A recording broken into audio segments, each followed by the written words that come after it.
Então, o que eu trouxe para vocês? Qual foi a minha proposta aqui? Trazer um pouquinho de inspiração para a mudança e um mindset desse novo mundo que falam tanto de agilidade, que no final a gente diz sempre, não é tão novo assim, né? Porque tem muito, o Luiz ali é especializado em Lean, tem muito do Lean, se bebe muito na fonte do Lean, mas tem outras coisas também associadas. Só que eu queria trazer no contexto da gestão de negócios, porque vocês vão ver que se fala muito em agilidade no desenvolvimento de produtos, que é onde iniciou o manifesto, tá? Então, também sem me estender muito, qual a ideia da dinâmica que eu queria passar com vocês aqui? É 1h30, mas óbvio que eu não vou usar essa 1h30 falando, apresentando conteúdo, eu gostaria de, assim que terminar, debater com vocês alguns pontos, tá? É impossível eu atacar tudo o que é possível que eu gostaria de passar. E, nesse exato momento, a gente tem trabalhado com um módulo de capacitação que se chama Fundamentos do Agile Business Owner. Eu tenho trabalhado muito no aspecto de agilidade de negócios e desenvolvimento desse líder, que não existe ainda no mercado, por incrível que pareça. Tá? Eu tive a grande satisfação de palestrar em Washington ano passado para mostrar esse papel que é a tendência, porque se a agilidade de negócios está se mostrando como futuro nesse mundo ágil, que é o sistema operacional dessas empresas para atender essas demandas e os desafios da nova economia digital, a gente precisa de líderes que entendam isso, que pensem nisso, líderes de negócios, tá? Eu sou CEO da Súria, foi uma startup também, ela começou lá no Centro de Empreendimentos e Informática da URGS, não sei, lá no campus da URGS, em 2001. E naquela época a gente desenvolvia software. Foi naquela época também, bem junto ao Manifesto Ágil, que eu comecei a descobrir tudo isso. Eu li sobre um método chamado Extreme Programming em 99, quando eu trabalhava para o Citibank, fora do país. E aí eu sou velho, tá? Eu sou da época do bug do milênio, desenvolvia soluções para bug do milênio. Quem é novinho não sabe do que se trata isso aí. Foram muitos milhões, e a gente lá fora, milhões de dólares para corrigir sistema, atualizar sistema. E aí muitos dizem assim, não teve bug, não teve porque todo mundo corrigiu, porque ia dar muito problema, tá? E eu queria dizer isso para vocês, porque a gente começou em 2001 como um desenvolvimento de software, só que a gente já começou com algumas multinacionais como cliente, porque era um acordo meu, assim, do tipo, olha, gente, eu não tenho grana para investir, só tenho conhecimento, aí os meus outros 2 sócios eram consultores da Fundação Getúlio Vargas do Rio de Janeiro, e aí eles chegaram, nós montamos os 3 a Suri em 2001, mas era assim, ó, tá, um traz cliente, outro traz tecnologia, cada um traz alguma coisa, e a gente faz vingar desde o início, e deu certo, só que na época a gente desenvolvia software, só que em 2004, um dos clientes, que era o Banrisul, a gente começou aqui pelo Rio Grande do Sul, Banrisul e ThyssenKrupp, começou a demandar consultoria e começou a demandar treinamento. Em 2008, eu descobri que a minha missão não era mais desenvolver software, era ajudar as outras empresas a desenvolver software, desenvolver soluções tecnológicas. Então, desenvolvi muitos product owners ao longo desses tempos aí, tá? Muita gente fala do Luiza Labs, eu treinei 70 product owners no Luiza Labs. A gente trabalha muito no mercado financeiro, tá? Muita gente aí que está com a necessidade de aceleração, de conquista. Vocês vivem no mundo da aceleração, só que muita aceleração de startups. Agora, imagina aqueles grandes elefantes, aquelas empresas financeiras todas precisando acelerar resultado com estruturas muito rígidas, e a gente vê que o mercado hoje, está aí o coronavírus, veio para dar uma catapultada, uma acelerada em transformação digital, uma acelerada em repensar a forma como a gente faz liderança, gestão e cultura organizacional. E uma dica fica nessa parte da nossa aceleradora aqui, da Agile Business Acceleration, porque a gente viu muito claramente que a gente chama de 5 motores de aceleração, são os essenciais hoje para as empresas, diante de tudo isso. E vamos voltar ao básico, tá? Primeiro, liderança. Eu preciso de líderes visionários, líderes coaches, líderes agentes de mudança. Líder que fica só sentado cobrando resultado, isso aí eu substituo nem por inteligência artificial, a gente substitui por planilha Excel. Tá? Ou o cara realmente, ele ajuda, dá suporte, ele ajuda ao desenvolvimento das novas competências, ou ele não está fazendo nem gestão nem liderança. E quando a gente ouve de muitos gestores agora, não líderes, dizerem, não, mas é que a operação me consome, é outra provocação que a gente faz também, que é a seguinte: tá bom, então é mais fácil então reduzir custos, é só demitir esses grandes gestores que consomem um monte de energia e dinheiro da empresa e contratar um monte de gente para a operação. Né? Eu tô começando de cara já fazendo uma provocação, vocês vão ver que eu sou muito provocador, assim, e pragmático nesse ponto também, porque eu ouvi muito isso há quase 20 anos, quando a gente começou com métodos ágeis, diziam que é bobagem, é balela, é tudo isso, e hoje é mainstream, é capa de Harvard Business Review, MIT Sloan Management Review, todos eles falando sobre isso. E aí a gente enxerga aqui líderes, segundo motor, estratégia, novas ferramentas estratégicas, tá? De análise estratégica de negócios. E estratégia, gente, não é para grandes empresas. A gente está sempre fazendo estratégia. Lean Startup fala em vamos pivotar, vamos fazer Customer Development, tem a ver com marketing estratégico. Portfólio, gestão do portfólio das iniciativas de negócio, das iniciativas de projeto. Sabe por que a gestão do portfólio é importante? Porque a gente começou a se dar conta que a carteira, o portfólio dos projetos das empresas são uma carteira de investimento. E que aquele velho orçamento base zero, que talvez não seja da natureza das pequenas empresas, mas das grandes empresas já não servem mais, porque eu preciso trabalhar tudo ao mesmo tempo. Eu preciso trabalhar com a sustentação do negócio, com as operações, mas eu também preciso desenvolver novos diferenciais e preciso inovar, preciso criar soluções disruptivas, tudo ao mesmo tempo agora. Então, até aquela ideia que a McKinsey, desculpe os que são mais startups, talvez eu esteja com um discurso muito de grande empresa aqui, mas a gente atende algumas scale-ups também, porque a gente trabalha com modelos, sim, de participação e resultados, em alguns casos, quando a gente acredita na empresa, tá? E tudo isso aplica. Governança, como que ela se estrutura? Falam em squads, falam em times multidisciplinares. Sim, então, como é que eu estruturo? Quais meus processos? Quais as responsabilidades, autoridades? Como é que funciona numa organização auto-organizada, como se diz, democrática? É bem complicado. E, por fim, a execução, processo evolucionário de aprendizagem contínua. Parece tão trivial falando, mas olha só, esses 5 elementos, liderança, estratégia, portfólio, governança e execução, é o inferno da liderança que tem a cabeça no século passado ainda. Usam as suas técnicas do século passado para fazer gestão de negócios num mundo tão volátil, incerto, complexo e ambíguo quanto esse que a gente vive. Tá aí uma dica do meu canal lá no YouTube, tá? Eu comecei para botar algumas ideias.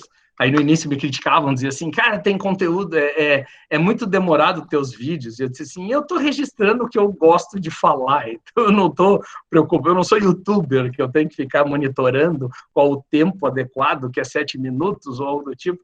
Eu estou registrando minhas ideias, é meu diário em vídeo lá. E, no fim, a gente acabou, no início da pandemia, a gente criou um programa chamado Saia da Crise, tá? Que era Ciclo de Debate, Saia da Crise, que fica uma dica para vocês lá. A gente fez 20 episódios e falamos muito sobre liderança, cultura, convidando executivos, não é só da gente. Então, a gente convidou muitos parceiros, especialistas, executivos aí de grandes empresas, tem gente no Magazine Luiza, Nubank, diretor de tecnologia do Nubank, papos bem legais ali, tá? Fica a dica, assinem lá quem quiser. E aqui é o meu xodozinho, meu filho atual, porque há 2 anos na Ares & Co., trabalhando na transformação digital deles, a gente identificou assim, meus amigos, as equipes de desenvolvimento de soluções, as equipes de desenvolvimento de produto estão indo muito bem, obrigado, trabalhando no desenvolvimento de recursos digitais. Muito legal.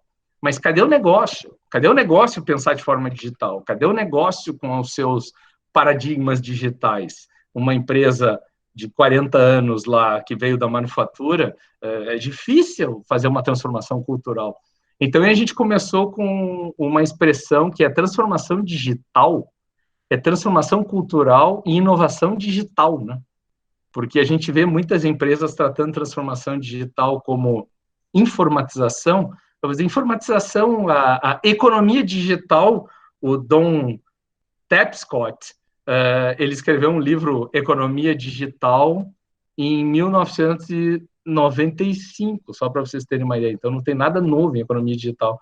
Só que o modelo mental de fazer liderança, gestão e cultura nesse contexto não ficou muito claro, e a gente começou a trabalhar nisso. Então, eu submeti uma palestra para a Agile Conference em Washington, já vendo que o futuro na agilidade hoje é a agilidade de negócios.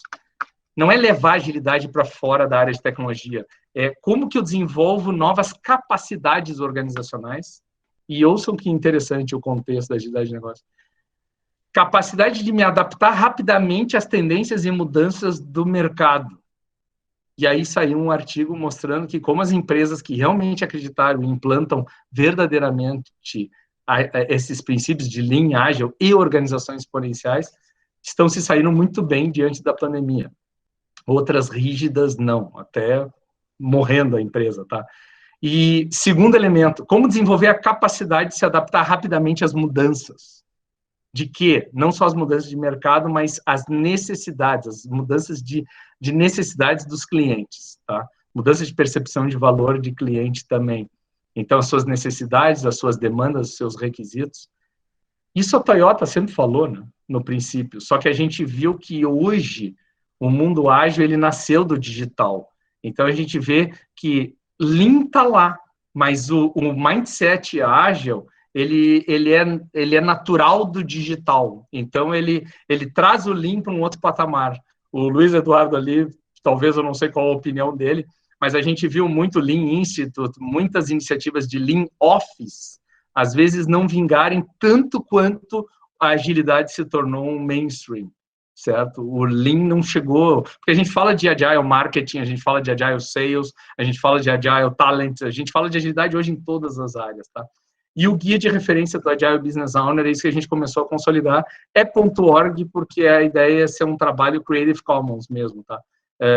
Tem vários profissionais de vários países aí ajudando a contribuir isso, e ali no diagrama vocês podem ver, é um conjunto que define um modelo de líder dessa nova economia digital, as práticas que ele deve ter no seu dia a dia, porque só falar das características de um líder e não dizer, tá, e aí, como é que ele trabalha no dia a dia, a gente viu que não funciona, então tem que falar como é que é, quais são as práticas do dia a dia, as competências necessárias para exercer essas práticas e os níveis de proficiência, de trabalhar numa gestão de negócios, desde as operações ao portfólio de projetos e iniciativas de mudança, até chegar numa estratégia exponencial e pensar numa orquestração de ecossistema a chegar num nível 5, que é mudar o mundo, como o pessoal de organizações exponenciais quer, com um propósito transformador massivo.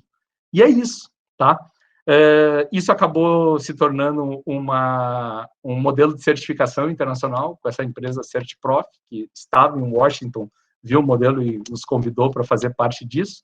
E é isso, se o futuro do ágil é a agilidade de negócios, então o novo papel da liderança é o do Agile Business Owner, e é isso que a gente espera que aconteça nas empresas, tá?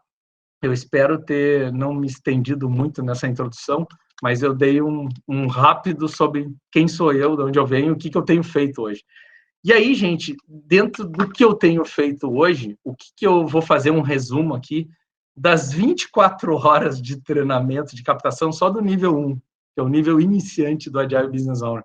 É trazer uma inspiração para pensar nisso e o mindset por trás disso, tá? Na gestão de negócios. Eu comecei com esse slide aqui, porque sim, eu vou trazer um contexto, um termo, que vocês talvez, nesse mundo de startup, de empreendedorismo e tudo, conhecem muito bem, todo mundo fala em VUCA, né? Volatilidade, incerteza, complexidade e ambiguidade.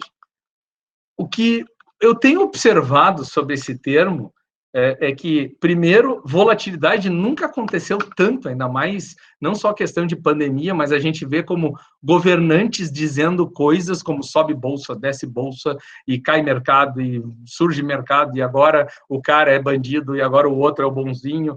Tá difícil de lidar num roteiro de uma história dessas, né, de volatilidade. Mas o que eu quero dizer é que muita gente não se dá conta que quanto mais volátil é o ambiente, a natureza do ambiente que a gente vive, mais incerto ele é, né? Porque minha formação é em engenharia elétrica e eletrônica, tá? E a gente aprende em sistemas eletrônicos que quanto maior a variabilidade ou volatilidade, tá? Quanto maior a variabilidade na entrada do processo, maior a imprevisibilidade na saída. Quem trabalha com gestão de processos sabe disso.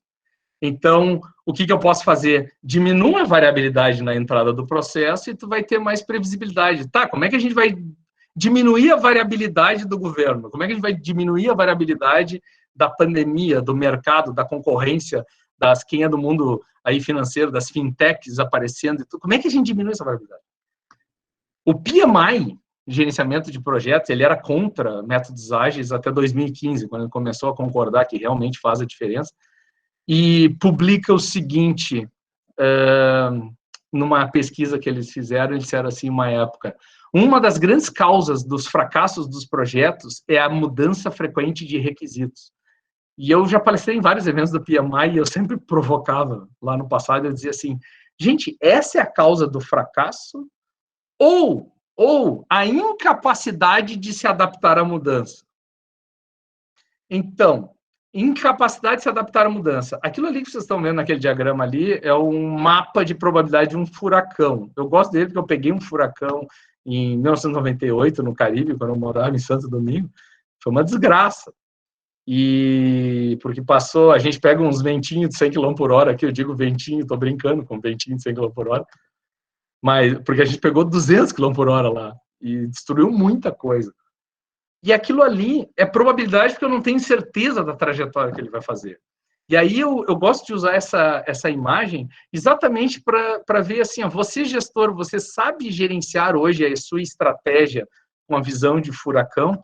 Eu sei que ela vai por ali, ó, eu sei visão, para onde vai, mas a gente pode pivotar ao longo desse caminho, a gente pode mudar alguma coisa, pode aparecer alguma oportunidade, alguma ameaça maior. Então, diante da volatilidade do mercado, eu preciso saber planejar com incerteza. E vocês vão ver que eu vou falar depois que a incerteza geralmente é o que mais traz sofrimento para os gestores. Mas vamos adiante. Excesso de complexidade, aliás, excesso de volatilidade também causa complexidade. Mas, além disso, tem o mundo digital com suas tecnologias exponenciais aí. Não só falando de inteligência artificial, mas vocês estão vendo ali, a biotecnologia, neurotecnologia, vocês viram Elon Musk ali, quando anunciou o implante do chip no cérebro. E por aí vem. E tudo cai nele, né? As coisas legais ultimamente. Né? Eu já ia falar da SpaceX, bota no espaço e traz o foguete de volta. Óbvio que ele tem que baratear o custo, porque eles querem fazer turismo espacial. Então, eu preciso baratear, eu preciso tornar commodity, tem que ser óbvio. Daqui a pouco vai estar, já está ficando, né? A SpaceX botou um foguete lá, alguém no espaço e trouxe de volta. O pessoal já vai estar dizendo assim, de novo, isso aí né, já não tem mais graça nenhuma. Imagina, botar cara no espaço e trazer de volta. Eu quero ver ir para Marte, eu quero ver ir para outros lugares. Pois é. E também interdependência, sistemas cada vez mais complexos em rede. E aí eu faço a pergunta para vocês, diante de tanta complexidade, não gera tanta ambiguidade, quem é que está certo diante disso? A gente começa a ver que não tem certo ou errado, é a famosa frase lá de o mapa não é o território, é todo mundo tentando implantar, vender mapas, que são soluções prontas, e a gente vê que o resultado no mundo de negócio é show me the money. Show me your customers, ou seja, mostre o teu cliente feliz, mostre o teu cliente satisfeito, mas dê resultado também, tá? Porque sem resultado, sem crescimento, sem ter só viver, aqui vem a minha crítica, talvez seja interessante, eu crio um modelo de negócios para receber investimento, eu ganho meu dinheiro e beleza, e caio fora, mas eu não sei o quanto os investidores aceitam botar grana. No início, talvez, sim, nas ideias, mas tem gente que já quer ver, eu quero ver teu mercado, eu quero ver o teu cliente, eu quero ver a tua satisfação, e até satisfação de cliente já não serve mais. Quem acompanha o pessoal do método Kanban, dissidentes do mundo ágil, não aquele Kanban da Toyota, mas o método Kanban, vocês vão ver que eles criticam até o NPS, eles já acham que Net Promoter Score é velho. Eles já estão falando em fit for purpose, ou seja, eu quero ver métricas de adesão ao propósito do cliente, não da empresa. Então, o que eu quero concluir essa parte com vocês é dizer o seguinte, gente, não reconhecer a natureza VUCA da nova economia, tá? Pode causar sofrimento nas empresas. O que eu quero dizer com isso? Eu quero dizer o seguinte, olha só, vou longe, vou a 2.500 anos, 500 anos antes de Cristo, e pegar um ensinamento milenar do seu Siddhartha Gautama, conhecido como Buda. Não vim falar de religião aqui, só vim falar do que eu acredito ser, vou fazer uma brincadeira aqui, séria, o primeiro modelo de coaching da humanidade, porque vocês vão ver que ele fala o seguinte, ó, existe um estado presente, um cenário atual no ser humano que está associado a sofrimento. O sofrimento, dukkha, em sânscrito, significa é uma doença, é o sofrimento, é uma doença intrínseca do ser humano, ou seja, o ser humano sempre sofre. Ele sofre no nascimento, ele sofre no crescimento, ele sofre quando ele perde os entes queridos, ele sofre quando ele adoece, ele sofre quando ele não conquista os seus sonhos, ele sofre. Vocês viram, esse é o momento da palestra desmotivacional. Sofrimento. O ser humano sofre, parece que é um pessimista, mas não é um pessimista, é a realidade nua e crua, dados e fatos.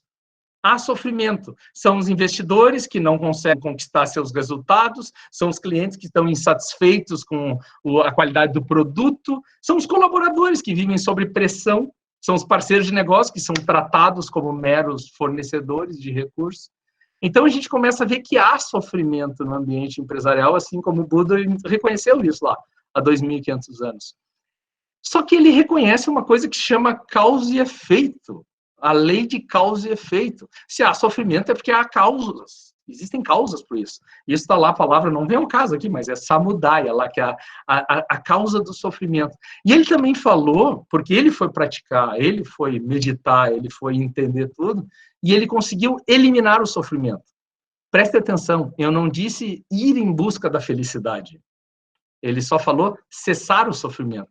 Então, se vocês têm sofrimento com o investidor, tem sofrimento com o cliente, tem sofrimento com parceiro, cliente, o que seja, gente, eliminar o sofrimento já é uma grande coisa. E é possível. Tem empresas hoje que clientes estão ultra satisfeitos. Ultra satisfeitos. Já leram sobre Zappos? Já leram? Olha o próprio Magazine Luiza, tem umas reclamações. Mas o Magazine Luiza hoje, eu fico encantado como é que eles entregam em 24 horas. A malha que eles fizeram hoje, logística, eu compro uma coisa em 24 horas, chega aqui em casa. É impressionante. E o que teve décadas e décadas de experimentos e aprendizagem, tudo que se chama Correios, tem um gestor para cada 2 funcionários. Vocês têm noção disso? O que foi Mas tudo bem, não vamos entrar nessas discussões. Então, existem causas e existem um caminho para o cessar, certo? Muito bem. Olha o que eu quero mostrar para vocês e a relação de business. Vocês conhecem esse cara aqui, né? Esse cara aqui no Senhor dos Anéis. Quem não viu, obrigado pelas contribuições ali do Luiz, eu estou lendo aqui no chat, aqui do lado. Sofrimento com outros está associado ao nosso livre-arbítrio, perfeito. E agora, Luiz, olha só o que eu vou te mostrar. O Gollum, né? O Gollum, ele tinha a voz assim, My precious. Não é isso que ele faz assim? We want it. Ele faz essa voz de... E é engraçado porque o My Precious é esse anel aqui, o meu precioso, que nem o Marcelo falou ali. É o Gollum, ele passa todo, o filme todo em função desse anel, que é o precioso, porque dá poderes para ele, ele perdeu os poderes. E aí vem o ponto seguinte, vocês concordam que a gente sofre pela ameaça àquilo que é mais precioso em nossas vidas? Eu duvido que vocês, o Sandro aqui, a gente se conhece há algum tempo, não somos amigos íntimos, mas a gente se conhece há algum tempo, vocês todos conhecem o quanto é querido, ele é um cortês, o Sandro Cortesia. Sandro, tu acha que tu é capaz de me matar, Sandro? Vai ficar gravado, hein? Tô vendo que tá gravando ali, ó. Cuidado com o que tu vai falar aí. Pois é, não, mas se eu ameaçar um filho teu, a tua família, alguma coisa, tu vai pensar seriamente. Ou seja, se eu ameaçar algo que é muito valioso para ti, com certeza eu vou mexer com algo de crenças e valores muito sérios. Então, o que eu quero que todos enxerguem aqui, falando de negócios, gente, investidores, shareholders, os resultados financeiros são preciosos para eles. Não é que agora o mundo ágil é só pelo cliente, tudo pelo cliente, a gente não precisa dar resultado. Cara, não tem como, a gente tem que entender todas as partes interessadas. Eu preciso balancear toda essa equação e a relação de causa e efeito que eu quero dizer para vocês, milenar aqui nos dias de hoje, é o seguinte: resultado financeiro, se for ameaçado, vai gerar sofrimento em gente no ecossistema. E vai faltar até dinheiro. Quantas empresas faliram agora na pandemia porque não tinham caixa? Porque os gestores levaram para o seu ambiente empresarial o seu modelo pessoa física. Eu estou sempre vendendo almoço para pagar jantar. Eu estou sempre em função de fluxo de caixa, fluxo de caixa, fluxo de caixa, e aí não me gera nada. Eu não consigo ter nada para capacidade de investimento, capacidade de pulmão para respirar. E aí a gente vai ver que resultado financeiro resulta de clientes e parceiros. Ameaça cliente, ou cliente, o meu precioso. Vocês querem ver uma coisa preciosa, uma frase que para mim marcou muito a minha vida? Parem de tentar mostrar o quanto os produtos de vocês são maravilhosos. E tentem mostrar o quanto os clientes de vocês ficam maravilhosos usando os produtos de vocês. Aí vocês vão ver que muda totalmente o discurso, muda totalmente a estratégia, e aí o cliente olha assim, ó, o quanto é precioso ter você como meu fornecedor, ter você como meu parceiro, porque eu tenho esse poder na mão, o meu precioso aqui, e eu quero isso. Assim como vocês concordam que os clientes são a razão de ser da vida de vocês, dos negócios de vocês, os clientes devem ser o precioso. Ah, não, ele é só precioso para os caras lá de vendas. Só para os caras de mercado. Opa, mercado. Marca, mercado. Vocês concordam que quanto mais desenvolvimento de marca vocês fizerem, mais clientes e parceiros vocês atraem e mais resultados vocês atraem? Pois é. Mas como é que eu desenvolvo marca e mercado sem produtos e serviços de qualidade? Sem cadeia logística de valor? Ou seja, o que se fala muito no Fit for Purpose, lá do mundo do Kanban, é eu preciso pensar no design do produto, na implementação do produto e na entrega de serviços. São os 3 elementos. Se eu falhar em um deles aqui, eu estou deixando o cliente insatisfeito. Eu preciso trabalhar em design, implementation e service delivery, como se fala. E isso é resultado de processos e tecnologias. Causa e efeito. Processos e tecnologias. Só focar em processo e tecnologia não resolve a minha equação completa. E o mais interessante é que processos e tecnologias, produtos, marca, mercado, tudo isso aí é feito de pessoas, né? Pessoas e cultura organizacional. Como eu encaro tudo isso? Então, tipicamente, a gente vê gestores mais velha economia só fazendo gestão da esquerda para a direita. E eu vou dizer, sim, a gente faz a análise de resultados, a análise da saúde da empresa da esquerda para a direita. Mas a ação de mudança e melhoria é da direita para a esquerda. Eu preciso começar com pessoas. Em quem vai estar ali. E aí eu quero dar uma dica final para vocês. Os 3 da esquerda são os resultados. E os 3 da direita são as business capabilities. São as capacidades que vocês vão desenvolver de gerar resultados. Não está o balance scorecard aqui na horizontal? Não está um BSC? Não está um mapa estratégico? Só que falava de resultado, perspectiva financeira, perspectiva do cliente, que também tinha a marca ali junto, certo? Aí falava processos internos, que tal o produto e serviço ali dentro, tem os processos e tecnologias. Gente, ficou esse discurso de já só resultado financeiro, processos internos, é velho. Então, a gente tem trabalhado com um modelo estratégico que se chama Pure Care, cuidado puro, que é a cabeça da organização é purpose, é propósito transformador, é economia digital, são organizações exponenciais, sustentadas por resultados. A empresa tem que ser sustentável, ela tem que crescer exponencialmente de forma sustentável, que sai pelas capacidades, que é resultante dos entregáveis dos projetos. Então, enxergar isso, a gente começa a ver que todos sofrem nos seus pontos individuais, só que a gente precisa alinhar todo mundo, orquestrar todo mundo para que, se for sofrer, que todo mundo sofra de forma sistêmica, orquestrada, que é uma organização. Não tem cliente interno, gente. Não existe cliente interno. O cliente é externo. Quando tu cria um cliente interno, tu mata o fluxo de valor, tu mata toda essa questão de visão sistêmica de resolver os problemas que vocês têm que atender aos clientes de vocês, agregar valor aos clientes, em prol do que? Da manifestação do poder. Então, gente, assim, ó, todo sofrimento empresarial tem uma ou mais causas, que podem ser internas ou externas à organização. A gente viu uma causa interna agora que fez muita gente chorar. Desculpe o lado... Eu vou começar a ficar mais otimista aqui na palestra, tá? Mas, terminando aqui esse ponto, pô, a gente viu suicídios acontecendo aqui, porque pessoas perdendo tudo. Eu fiquei muito triste, porque eu sou fã de Circo du Soleil. Quando eu vi Circo du Soleil quebrando, a gente vê que coisa, os caras altamente dependentes de uma economia física. Eles não tinham nada de geração de valor no mundo digital. No mundo digital, mas ninguém pensava, né? Pensavam, sim, já vinha se falando de pandemia, já vinha se falando de várias coisas, tá? Mas todo mundo sempre me diz que as causas de todos os problemas das empresas se chama cultura. É a cultura é responsável, a gente não consegue mudar por causa da cultura.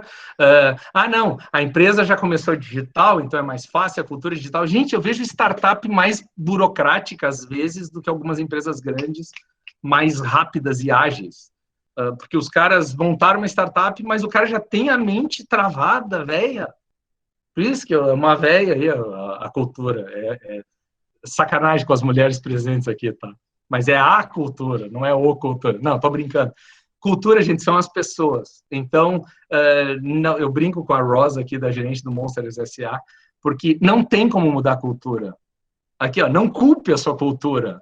Revista Strategy Plus Business. Não tem, isso aqui é de 2012, 11, se não me engano, tá?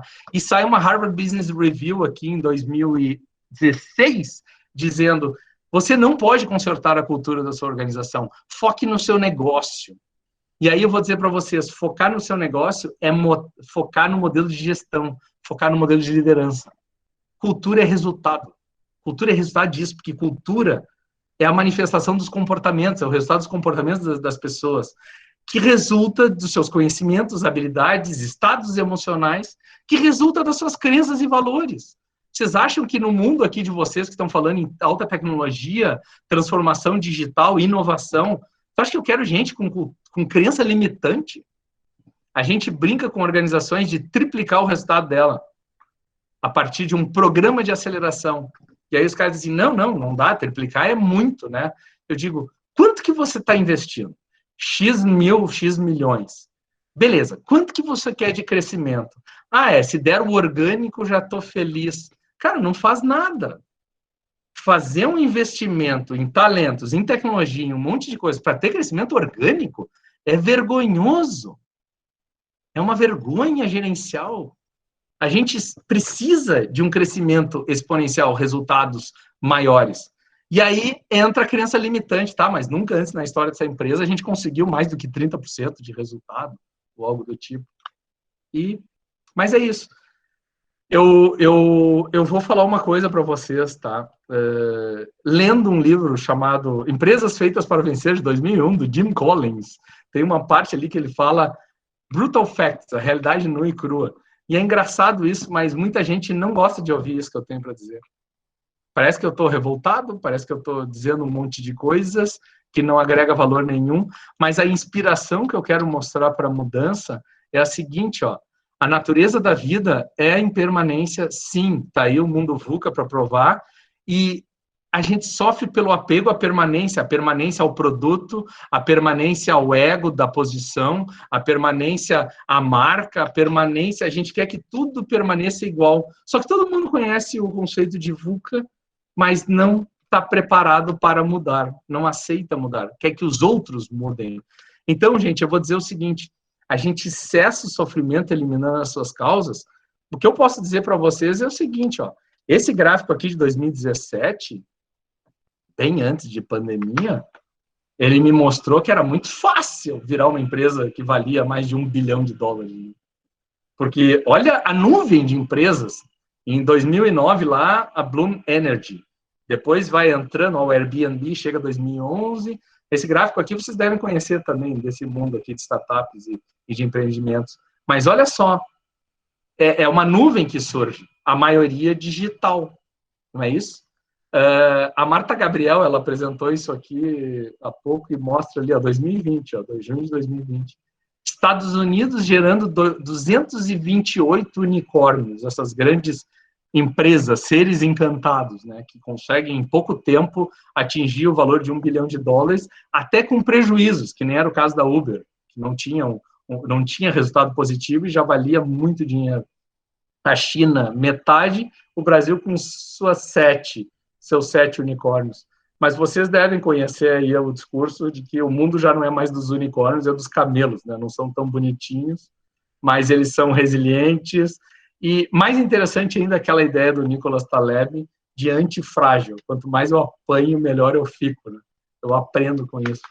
Mas eu queria fechar esse ponto do cessar de sofrimento, não só do resultado exponencial, mas de culturas, hoje, que realmente saem desse exercício constante em cima do poder, da chefia, do comando-controle, e indo para papéis ainda altamente formais, mas dentro de uma pirâmide hierárquica, certo? De cima para baixo, mas repetindo o passado, que é o que é muitas empresas que a gente enxerga aí, mas já seria um grande avanço ir para essas empresas do tipo laranja, que é vencer a concorrência, obter lucro, crescimento, gestão por objetivos, mas ainda o comando-controle sobre o que e dar a liberdade ao como. Já seria uma grande evolução para muitas empresas. Só que o que a gente observa é que já tem muitas empresas de nova economia digital trabalhando na cultura e no empoderamento para assim, encantar os funcionários mesmo, os colaboradores. Trabalhar por propósito transformador, oportunidade de desenvolver maestria, uma cultura de aprendizagem constante. Peter Senge escreveu isso lá na 5ª disciplina, empresas que aprendem, e partes interessadas, né, substituem os acionistas como objetivo principal. Eles estão lá, mas não são só os acionistas. A gente atende o todo, que eu mostrei antes. E até chegar num ponto mais nobre, que é esse autogerenciamento, substitui a pirâmide hierárquica. A gente vai para organizações democráticas. Gente, essas organizações democráticas, ou o modelo de gestão de pessoas aqui em cima de holacracia, que se fala, esse aqui é o nirvana, vamos dizer assim, do mundo ágil, desse mindset. Mas se chegar no laranja e indo para o verde, já está bom. Já é um bom cessar de sofrimento para muitos, tá? E como é que a gente faz isso? O Buda falou que tinha um caminho lá para ele, certo? Entender, um caminho. E a única coisa que interessa para nós de lá para cá, de 2.500 anos para cá, é disciplina prática. E eu vou dizer, o mesmo vale até hoje. 2.500 anos, disciplina e prática. Entender esses caminhos. E esse caminho para nós tem sido liderança, gestão e cultura. Para uma pequena empresa não serve. Quem disse? Vocês são líderes de empreendimentos novos, de startups, de ideias. Vocês precisam ser visionários. Vocês precisam ter a cabeça de mudar o mundo. Então, vocês precisam ser líderes visionários, líderes coaches, líderes participativos, trabalhar em rede. Mas também vocês precisam entender que vocês precisam escalar, vocês precisam trabalhar de uma forma não só eficiente, mas eficaz, gerando oportunidades e tudo. Então, só para vocês terem uma ideia prática aqui, a gente trabalha em várias empresas, assim, a reunião semanal de 1 hora, que quando eu fui executivo no Grupo RBS, eu consegui implantar na RBS TV, e a gente tinha uma reunião uma vez por semana que se chamava Resultado é o que Resulta. Ou seja, a gente não quer ficar discutindo o sexo dos anjos, mas assim, onde chegamos, qual o resultado, quais os problemas e impedimentos. E aí a gente começou a fazer em vários clientes isso, botar essa cultura ágil na gestão de negócios, e tem dado muito certo, que é abrir a reunião com a pauta de resultados financeiros, sim, ver fluxo de caixa, ver o que está acontecendo, e todos saberem o que está acontecendo, o porquê do senso da urgência em parar um projeto, proteger alguma coisa, acelerar alguma outra coisa, ou seja, a gente precisa de capital para investir nas ideias, tá? Vem a segunda pauta da reunião de 1 hora, carteira, eu quero ver negócios, eu quero ver o que está impedindo da gente crescer mercado, crescer cliente. A gente traz carteira e abre CRM, tem que abrir ferramenta, porque a gente já começa a tratar por fluxo, já tem um discurso de Kanban aqui na parada em cima da gestão comercial. Depois a gente entra para marketing, que é quais eventos terão na semana, quais ações de comunicação a gente precisa fazer, quem está envolvido, quem não sabe, o que sabe. Então a gente viu que aqueles 3 primeiros elementos de resultados, que é financeiro, clientes e comunicação associada à marca, mercado, toda semana tem cadência, toda semana. E a gente começou a fazer isso com startups e deu muito resultado. muito resultado, porque eles começaram a botar foco no que realmente tem que ser feito. Em paralelo, vai continuar o mundo deles. Produtos, serviços, processos, mas a gente trouxe o mundo da gestão para cá. E isso começa a impactar na cultura. E olha só o que eu quero fechar para vocês, para quem não sabe. VUCA é um termo que foi cunhado pela Escola de Guerra dos Estados Unidos, do Exército Americano. Em 87, foi introduzido no currículo, em 88, como o verdadeiro ambiente onde deve se manifestar a verdadeira liderança. Porque se todo mundo fosse estável, tranquilo, determinístico, já previsível, para que eu preciso de líderes? Por que eu preciso de grandes líderes? Não preciso.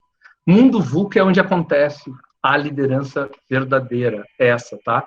E aí existe um artigo que foi feito depois, que eu quero deixar para vocês aqui, que eles usaram o mesmo acrônimo do VUCA, de volatilidade, o uncertainty, do incerteza, complexidade e ambiguidade, e criaram os antídotos para a liderança VUCA. Como que um líder VUCA deveria atuar? Então, olha o que eles apresentam.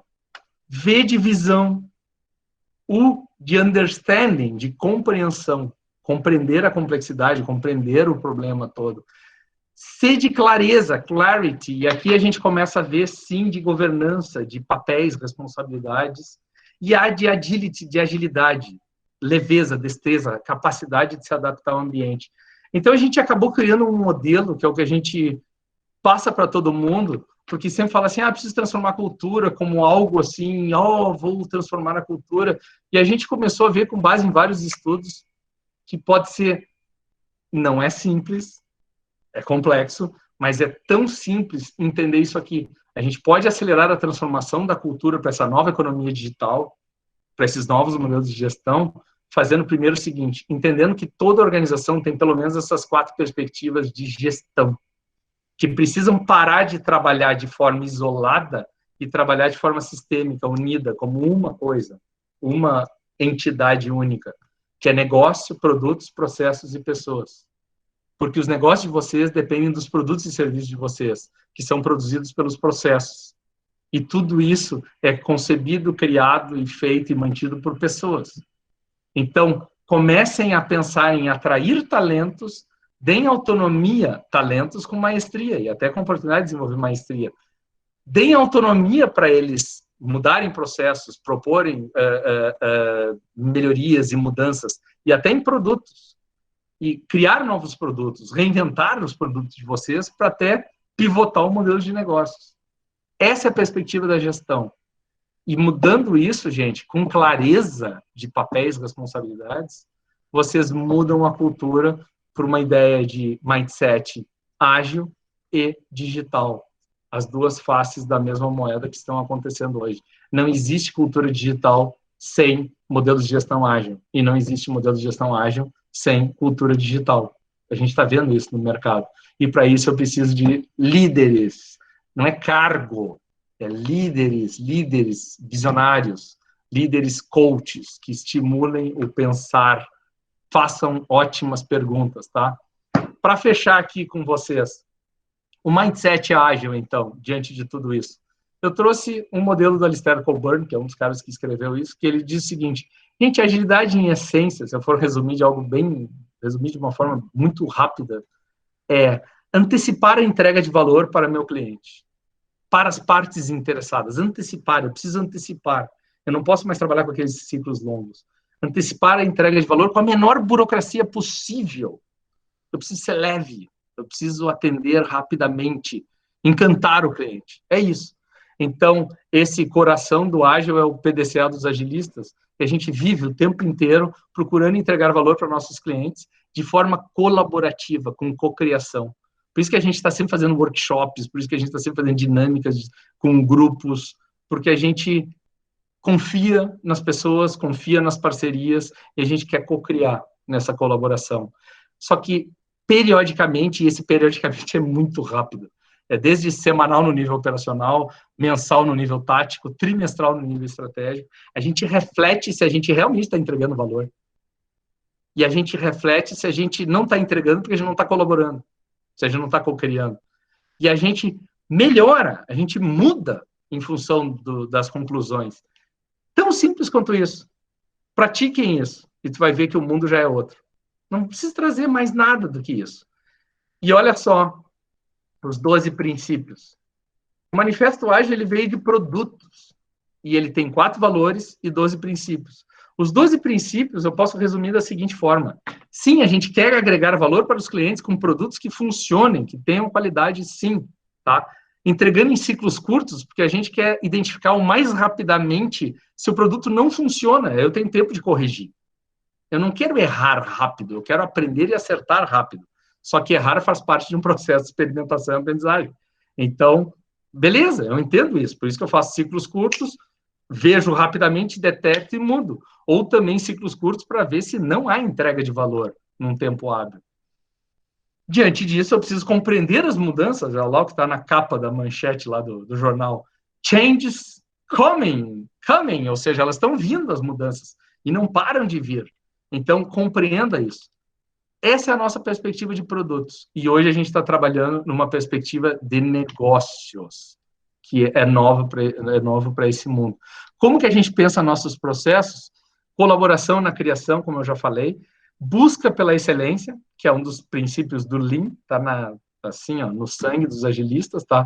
Evitar desperdícios. O princípio ágil se diz simplicidade, a arte de maximizar o trabalho não realizado. Ou seja, se eu puder entender que algo simples eu já entrego valor e já consigo conquistar um cliente, já consigo trazer retorno de investimento para ele, eu vou fracionar. Eu vou usar outro conceito velho e antigo aqui, chamado dividir para conquistar, do Sun Tzu. A arte da guerra. É isso, dividir para conquistar. E outro também, que é maravilhoso para startups. Pense grande, comece pequeno e cresça rápido. É isso. Comunicar e interagir para compreender as mudanças. É isso que a gente faz. Evitar desperdícios para entregar em ciclos curtos. Certo? Vamos lá? Colaborar na criação, eu preciso de uma cultura de confiança, de suporte, e isso é feito por verdadeiros líderes. Tá? Nunca se falou tanto em liderança hoje quanto no mundo ágil. Eu preciso buscar excelência, não dando treinamento para os caras, eu quero que as pessoas busquem excelência. Eu quero que elas vão atrás do que é necessário, elas precisam saber o que é. E elas têm autonomia de desenvolver sua maestria para em busca de um propósito transformador. Esse é o empoderamento que a gente quer dar para os times. E com um ritmo sustentável, porque tem uma coisa também que o Agile, o comando-controle, sabe o que está gerando? Burnout. Está gerando problemas de saúde, um monte de gente, porque é um ritmo não sustentável. É uma pressão grande, tá? E melhorar isso continuamente. Se vocês acham que isso aqui serve para qualquer contexto, eu vou dizer sim, serve. Eu apliquei em jornalismo, eu apliquei em equipes comerciais, já apliquei em marketing, já apliquei em engenharia, já apliquei em tudo que você pode imaginar. Até agora eu não vi um ambiente que não possa ser aplicado. Então, quando eu ouço alguém dizer, não, agilidade depende de contexto, eu disse, não, peraí. A burocracia depende do contexto. Agora, os valores e os princípios ágeis continuam sendo os mesmos e valendo a mesma coisa. Então, gente, assim, ó, o que o Joshua Kerievs, que é um outro cara, um autor aí, trouxe já faz alguns anos, e é o que eu quero fechar essa palestra aqui com vocês, para vocês terem uma ideia, que é o seguinte. Ele diz o seguinte, 10 anos depois, lá por 2011, 12, ele diz assim, ó, pós-Lean Startup, Eric Rice lançando o livro Modelo Lean Startup. Ele diz assim, não basta só entregar valor para o cliente, eu preciso entregar continuamente valor para o cliente. E para fazer isso, eu preciso tornar as pessoas incríveis. Primeiro que eu preciso tornar incrível é o cliente. Segundo, as pessoas que entregam valor continuamente. Pessoas medíocres não entregam valor continuamente. Não é o Parzanello falando, é o que o mercado tem falado hoje diante disso. Nubank, assistam no canal nosso lá o Alexandre Freire, que é diretor de tecnologia do Nubank, falando. Ele foi um dos que escreveu junto com o Joshua, porque ele trabalhava com o Joshua. Então aqui você já começa a entender algumas coisas.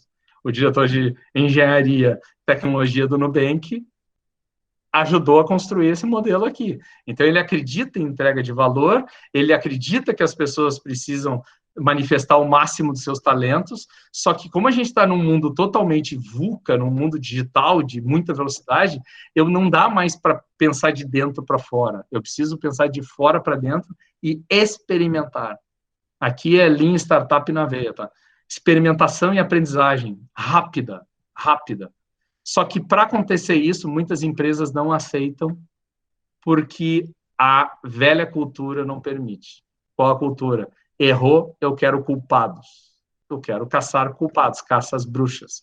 Então, equipes de alta performance, esse livro aqui da Amy Edmondson, ela fala isso do criar segurança psicológica, ambientes psicologicamente seguros, e tem uma pesquisa da Google, saiu na Harvard Business Review falando sobre isso também. É fora de série, assim, ó, equipes de alta performance, todas as pessoas falam, são profissionais do conhecimento, elas expõem suas ideias, elas não têm medo, elas não ficam recatadas. Ela não tem medo de estar errada, ela não tem medo de dizer uma bobagem, tá? Então é isso. O que eu passo depois esse material para vocês aqui, para quem teve aí, participou e queira ver. Só para vocês terem uma ideia, a junção dos dois, eu fiz um estudo, isso aqui é um estudo meu aqui, de olhar assim, ó, melhoria com colaboração, é a base para a evolução. Melhoria com reflexão, base para a adaptação. Reflexão com entrega, é pragmatismo na gestão. Base para eficácia, colaboração na entrega, é fazer o que é certo. Experimentação e aprendizagem com pessoas incríveis é a base para a disrupção. Então, a gente começa a ver que a cada 2 juntos aqui, a gente começa a ter bases para essas empresas incríveis, que a gente vê desde 86, a primeira manifestação de um Scrum, foi no artigo do Takeuchi Nonaka lá na Harvard Business Review, tá? Para 2016, 30 anos depois, para a Harvard Business Review, esse é considerado o primeiro artigo, assim, ó, de uma revista séria, dizer, cara, acabou, tá na hora tem que abraçar o ágil, tem que ser esse modelo nas organizações de inovação e que querem acelerar na nova economia digital. 2016, hein? Em 2 anos depois, já sai, olha a capa, agilidade em escala. Eu vi cases nos Estados Unidos de 200 mil pessoas, cultura ágil para toda a organização, tá? Mas a melhor para mim foi agora em maio, junho de 2020, saiu o Agile Executive. Tá na hora do C-Level ser ágil. E aí é que a gente entra com essa questão de agilidade de negócios, gestão estratégica de negócios. Existem modelos de agilidade de negócios hoje falando, mas nenhum é framework, metodologia. Eu quero que vocês saiam daqui hoje entendendo que a agilidade de negócios, para muitos hoje, é diferencial competitivo. Então, é um conjunto de características da empresa, de capacidades que levam ela para um cenário. Lembra da estratégia do Oceano Azul lá? Ou seja, a gente está tentando levar para um cenário que é difícil eu ter concorrente. Não só pelo produto em si, mas pela capacidade que eu desenvolvo, concebo, desenvolvo, entrego e mantenho isso para o mercado. Então, existem já uns 13 institutos falando sobre isso, e a gente tem usado uma metáfora de uma equação, tá? Que agilidade de negócios é tornar os negócios incríveis. Se o Joshua falou que era make people awesome, tornar as pessoas incríveis, a gente tem puxado, meu sócio aqui, o Matheus Piveto, a gente tem puxado que agilidade de negócio é tornar os negócios incríveis. E para isso, gente, eu acredito que todos que estão aqui presentes querem tornar os negócios de vocês incríveis. E eu quero ver se vocês concordam que pelo menos 5 variáveis vocês precisam levar para o tema de casa. O primeiro é resultado, cara. Não adianta romantismo. Nós estamos falando de empresa. Então, assim, nós estamos falando de negócio. Tem que ser sustentável, tem que crescer. Porque é com resultado que tu vai realizar o teu propósito transformador, tá? Então, assim, ó, crescimento exponencial no resultado. Ponto número 2.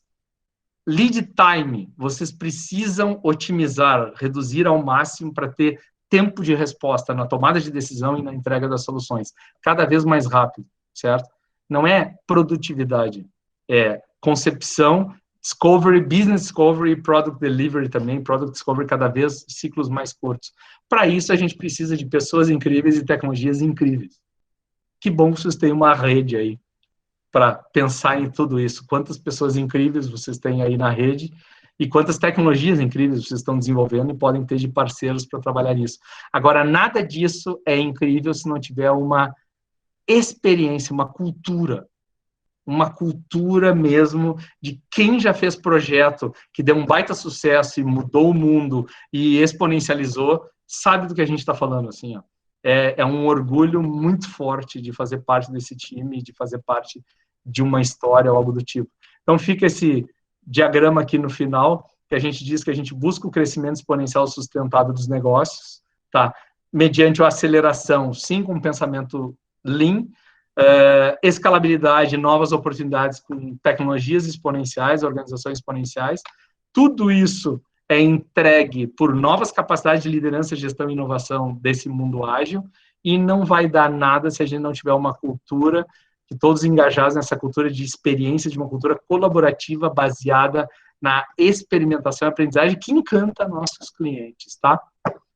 Não é o mais forte de uma espécie. Isso aí eu gosto de coisas velhas. Vocês viram que eu só trouxe coisas antigas.